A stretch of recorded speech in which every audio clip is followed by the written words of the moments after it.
뼈칼럼 18번째 시간, 오늘은 두통, 편두통에 대해서 알아보겠습니다.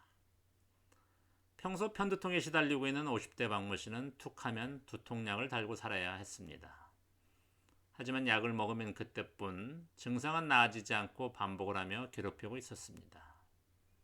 이랬던 그녀가 경추와 어깨가 만나는 지점의 뼈를 원상태로 되돌려 놓고 두개골을 문질러서 수축되어 있던 근육을 한 달여간 풀어주자 통증이 사라지고 정상적인 생활을 할 수 있는 그런 기쁨을 갖게 되었습니다. 그래서 숨 쉬는 것도 한결 편해져서 산행을 갈 때도 산소 공급이 원활해지는 것을 몸소 느끼게 되었습니다. 또 다른 분입니다.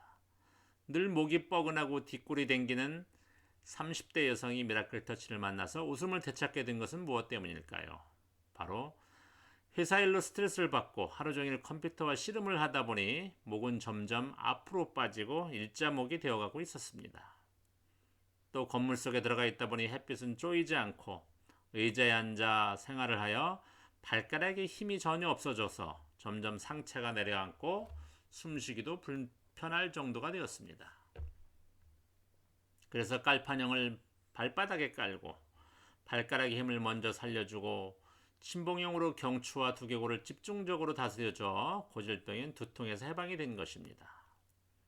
오늘은 어떻게 하면 두통에서 근본적으로 해방이 가능한지 알아보겠습니다. 스트레스와 연관이 있는 긴장형 두통을 먼저 알아보겠습니다. 성인 3명 중 1명이 겪는다는 이 두통은 컴퓨터와 인터넷이 생활화되고 운동량이 부족한 현대인들에게 자주 발생하는 병이 되었습니다. 한 대학병원의 조사에 따르면 경기 불황의 영향을 받아서 젊은 층인 30에서 50대의 사람들이 긴장형 두통 환자 수가 2년 사이에 23%가 늘어나고 전체 환자의 절반 이상이 30대에서 50대가 차지하고 있음을 보여주고 있습니다. 옛날 같으면 맨땅을 걸어다니면서 뒤꿈치로 땅의 기운을 받으며 살았는데 요즘은 자동차로 이동하고 운동할 시간이 거의 없어지게 되었습니다. 최근 본 연구소를 방문한 80대 여성분의 일화를 잠시 소개합니다. 몇 년 전 눈이 쌓여있던 높은 산을 오르던 그녀가 좀 더 빨리 올라가려고 눈이 녹아있는 아스팔트 길을 맨발로 2시간가량 걸었다가 며칠 만에 발톱이 모조리 빠졌던 사연이 있었습니다. 왜 이런 일이 일어날까요? 땅의 기운 대신 아스팔트에서 나오는 독성이 발바닥뼈로 직접 들어와서 뼈를 상하게 했기 때문입니다. 평소 우리가 조깅을 많이 하지만 신발을 신은 상태에서는 많은 땅의 에너지를 받을 수가 없습니다. 가장 좋은 것은 맨발로 맨 땅을 걸어 다니면서 땅의 기운인 지기를 제대로 받아야 합니다. 몸은 움직이지 않고 하루 종일 컴퓨터와 씨름하고 온갖 스트레스에 시달리다 보니 목이 거의 자라목처럼 쭉 빠져서 소위 일자목이 되어버립니다.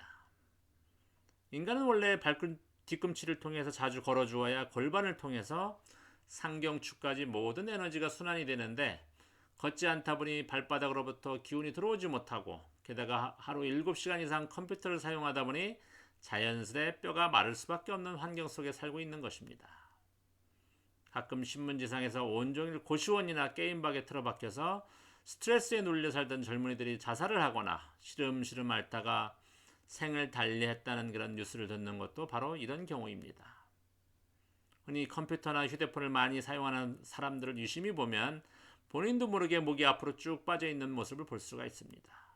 이것이 장시간 지속되고 여기에 입시와 직장의 스트레스가 겹치면 다들 상경추 이상으로 시달리게 됩니다. 컴퓨터는 하루 7시간 이상을 사용하면 몸에 독이 됩니다. 화면에서 나오는 빛이 시력에 직접적인 영향을 주고 나아가 뼈가 마르게 만듭니다. 이것이 긴장형 두통을 부르고 전압이 줄어드는 40대 중반에 들어서는 이명, 비문증, 어지럼증 등이 동반되게 됩니다. 긴장형 두통은 초기에 잡지 않으면 만성 두통으로 발전하고 어깨 통증까지 동반이 되고 손가락 끝이 찌릿찌릿하게 찾아옵니다. 이 통증에서 해방되려면 침봉용으로 먼저 경추 7번과 어깨가 만나는 지점의 뼈를 집중적으로 눌러주고 다스려 주어야 합니다. 이후 경추 1번에서 6번 양옆의 골을 터치해주고 두개골 전체를 문질러주면 됩니다. 그러면 두개골에서 여드름처럼 산화철이 터져 나오고 노란 진물이 수액으로 나옵니다. 손이 저린 사람은 어깨선을 따라서 겨드랑이 앞뒤를 터치해주고 그 다음 엘보를 눌러주고 손목의 라인을 따라 침봉으로 다스려줘야 합니다.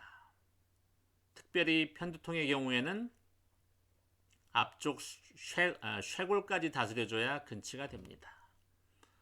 침봉의 끝으로 뼈와 근육이 만나는 사이에 집어넣어서 독소를 빼주고 또 맨 위에 있는 동그란 모습의 봉으로 해당 부위를 문질러 터져나온 독소를 녹여주는 작업을 진행합니다.